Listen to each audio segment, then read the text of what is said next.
4 కోట్ల తెలంగాణ ప్రజలకు 76వ గణతంత్ర దినోత్సవ శుభాకాంక్షలు.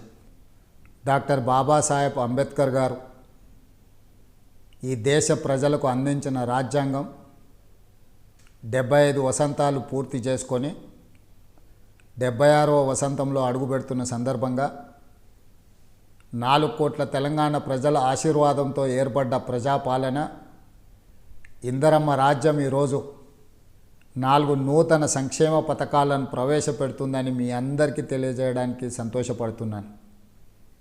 మీ రేవంత్ అన్నగా మీ ఆశీర్వాదం తీసుకొని తెలంగాణ రాష్ట్ర ముఖ్యమంత్రిగా 13 నెలలు పూర్తి చేసుకున్న సందర్భంలో ప్రజలకిచ్చిన గ్యారెంటీలను ఒకటొకటిగా అమలు చేస్తూ ఈనాడు ఈ గణతంత్ర దినోత్సవ సందర్భంగా రైతు భరోసా, ఇందిరమ్మ ఆత్మీయ భరోసా, ఇందిరమ్మ ఇండ్లు, నూతన రేషన్ కార్డుల పంపిణీ కార్యక్రమాలను ఈరోజు ప్రారంభించుకోవడం నాకెంతో సంతోషంగా ఉంది.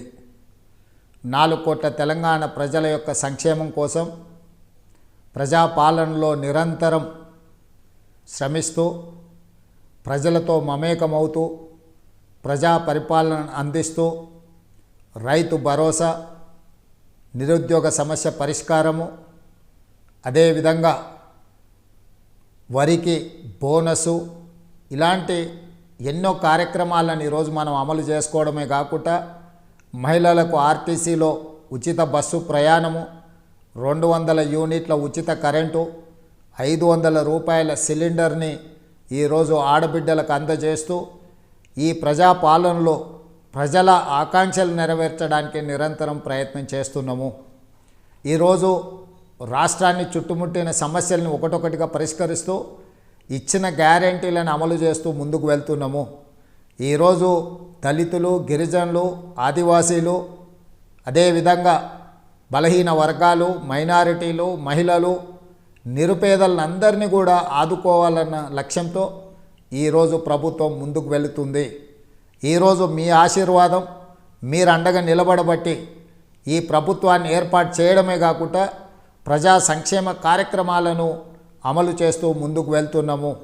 ఈరోజు ముఖ్యంగా ఎంతోమంది పేదలు సంవత్సరాల కొద్ది నూతన రేషన్ కార్డుల కోసం ఎదురు చూడడము, అదేవిధంగా రైతు కూలీలు మాకు భరోసా ఉండడం ద్వారా మేము కొంత ఆర్థిక ప్రయోజనం పొందాలి అని మా దృష్టికి తీసుకురావడంతో ఈరోజు ఇందిరమ్మ ఆత్మీయ భరోసా నూతన కార్యక్రమాన్ని కూడా మనం ఏర్పాటు చేసుకోవడం జరిగింది. రైతు భరోసాలో ఈరోజు సంవత్సరానికి 12,000 రూపాయలను మనము ఈరోజు రైతుల ఖాతాలో వేసుకోవడం జరుగుతుంది. ఆనాడు ఆకాశమే హద్దుగా 2004 నుంచి 2014 వరకు ఇందిరమ్మ రాజ్యంలో ఇందిరమ్మ ఇండ్లు మనం ఇచ్చుకోవడం జరిగింది. మళ్ళీ 10 సంవత్సరాల తర్వాత ఈరోజు పేదల కళ్ళల్లో వెలుగు చూడడానికి, పేదలను ఒక ఇంటి వాళ్ళను చేయడానికి ఇందిరమ్మ ఇండ్ల కార్యక్రమాలను కూడా ఈరోజు మనం తీసుకోవడం జరిగింది. ఇవన్నీ కూడా తెలంగాణ రాష్ట్రంలో ఉన్న పేదలను, నిరుపేదలను, దళితులను, గిరిజనులను, ఆదివాసీలను, బలహీన వర్గాలను, మైనారిటీలను, మహిళలను సంక్షేమ పదం వైపు నడిపించడమే కాకుండా మొదటి సంవత్సరంలోనే 55,143 ప్రభుత్వ ఉద్యోగాలను ఇవ్వడం ద్వారా తెలంగాణలో ఉన్న లక్షలాది నిరుద్యోగ యువకులకు ఈరోజు ఒక ఆనందాన్ని అందించడం జరిగింది. ఈరోజు విద్యార్థులు, నిరుద్యోగ యువకులు, ఉద్యమకారులను ఆదుకోవడమే కాకుండా తెలంగాణ రాష్ట్రానికి ఒక రాష్ట్ర గీతాన్ని, అదేవిధంగా తెలంగాణ ప్రజలకు ఒక తెలంగాణ తల్లిని ఈరోజు మనం అందించుకున్నాము. ఇంత మంచి కార్యక్రమాలను ముందుకు తీసుకువెళ్తూ మీరు అండగా నిలబడ్డందుకు మీకందరికీ మనస్ఫూర్తిగా ధన్యవాదాలు తెలియజేస్తున్నాను. మరొక్కసారి 4 కోట్ల తెలంగాణ ప్రజలకు గణతంత్ర దినోత్సవ శుభాకాంక్షలు.